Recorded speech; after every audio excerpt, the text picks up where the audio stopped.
तर शरद पवार गटाचे ज्येष्ठ नेते एकनाथ खडसे आपल्यासोबत जोडले गेलेले आहेत। नाथाभाऊ, स्वागत तुमचं TV9 मध्ये। मोठा निर्णय आहे। विधानसभा अध्यक्षांनी शिवसेनेच्या बाबतीत जो निर्णय दिला होता तसाच निकाल आता राष्ट्रवादीच्या बाबत सुद्धा।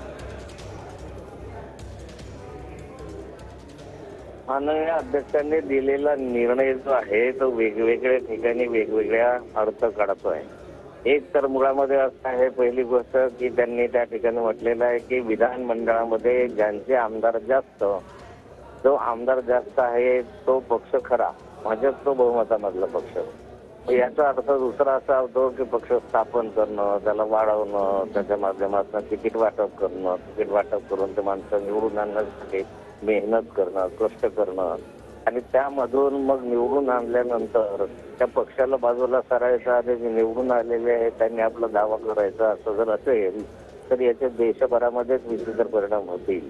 कारण असं आहे की काही ठिकाणी असे प्रश्न असतात की गोवा आहे किंवा छोटे छोटे राज्य आहे की ते छोट्या राज्यांमध्ये 10 सदस्य 15 सदस्य असे होऊ शकतात आणि त्याच्यामधून जर 10 पैकी 5 वेगळे झाले, 6 वेगळे झाले तर बहुमत देऊ शकतात।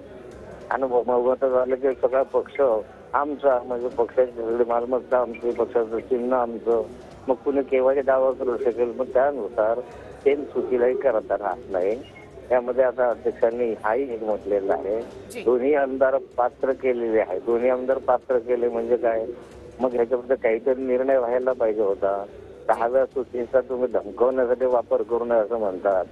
मग धमकवण्यासाठी म्हणजे 10वी सूची निर्माण। खूप खूप धन्यवाद। वकील बोलतायत तिथे, आपण त्यांचंही म्हणणं ऐकून घेऊया।